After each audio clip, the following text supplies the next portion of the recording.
I never thought I'd be telling this story, but, well, here we are. Lord, I am your servant. Use me as you will. Jonah, go to the great city of Nineveh and preach against it, for its wickedness has come before me. Is it for you to decide who deserves mercy, Jonah? Now, where was I? Oh, yes. I didn't want to go. You have to understand Nineveh was, well, it was Nineveh, our sworn enemies. Our sworn enemies. I can't do it. I won't do it. But can I really disobey God? There has to be another way. So, I did what any sensible prophet would do when faced with a divine mission they didn't like. I ran in the opposite direction. The port was a whirlwind of activity, sailors shouting, merchants haggling, and ships creaking in the harbor. And there I was, feeling smaller than a grain of sand on the vast beach. Tarshish. That's about as far from Nineveh as I can get. Welcome aboard, stranger. Where are you headed? As far away from here as possible. And with that, I stepped onto the ship, thinking I had outsmarted the Almighty. Oh, how wrong I was. As we set sail, I couldn't help but notice the dark clouds gather on the horizon. Little did I know my journey was about to take an unexpected plunge. Now, where was I? Oh yes, the ship. Well, let me tell you, things were about to get interesting. I've never seen a storm blow up so fast. The gods must be angry. What have we done? I huddled below deck, trying to disappear. But you can't hide from God no matter how hard you try. Trust me, I learned that the hard way. You there? Why aren't you praying? Don't you see we're all about to die? It's my fault. I'm running from God. What? Your fault? And that's when I knew. I had to face the consequences of my actions. Throw me into the sea, then the storm will calm down. Are you crazy? We can't just throw you overboard. But the storm kept getting worse.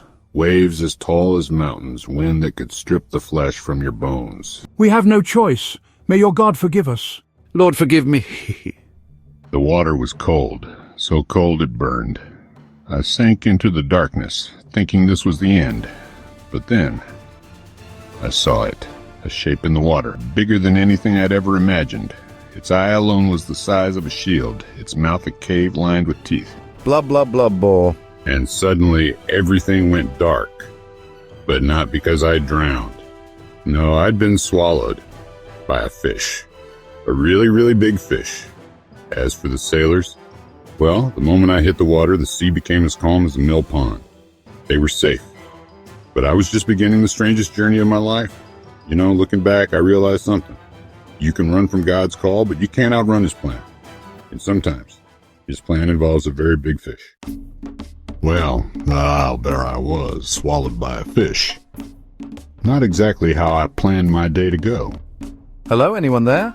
Oh, who am I kidding? You know, it's funny.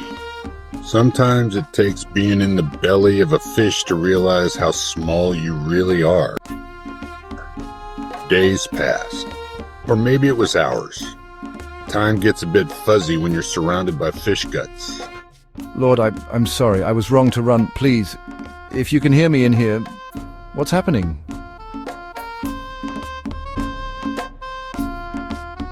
Suddenly, I wasn't in the fish anymore. At least not in my mind. I saw Nineveh, but not as I remembered it.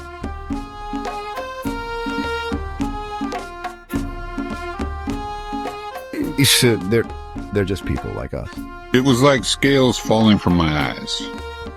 I saw their humanity, their struggles, their need for mercy. Lord, what I have vowed, I will make good. I will go to Nineveh. Whoa, what's happening now? The fish, apparently deciding I wasn't as tasty as it had hoped, decided to, well, return me to cinder. Okay, Lord, I get it. No more running. Nineveh, here I come. You know, looking back, I realized something.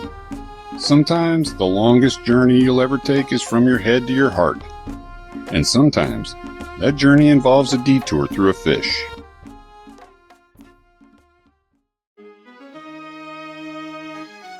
Well, there I was, standing at the gates of Nineveh. Let me tell you, I've never felt so small in my life. The city was even more impressive and intimidating up close. Hello, Nineveh. Anyone want to hear a message from God? Look at this guy. What's he on about? But you know, funny thing about God's word, it has a way of getting through, even when you're not the best messenger. In 40 days, Nineveh will be overthrown. And wouldn't you know it, they started to listen. It spread like wildfire through the city. Let everyone call urgently on God. Let them give up their evil ways. The whole city repented. It was something to see. But there I was, sulking outside the city like a child who didn't get his way. Jonah, is it right for you to be angry? Oh, I don't know, maybe. And then God did something unexpected. He made a plant grow over me, giving me shade. But the next day, My plant is dead! This is terrible! You cared about this plant, which you did not tend. Should I not care about Nineveh, with more than 100,000 people? and just like that, it hit me. All my anger, all my resentment, it all seemed so small. I understand now, Lord. Your mercy is greater than I ever imagined. As I walked back into the city, I saw a Ninevite child struggling with a heavy water jug. And you know what? I helped him. Here, let me give you a hand with that. Sometimes, the greatest lessons come when we least expect them. And sometimes they come from the very people we thought we could never love. You can run from God's call, but you can't outrun His love. What will you do when He speaks to your heart? Remember, mercy and compassion can change everything.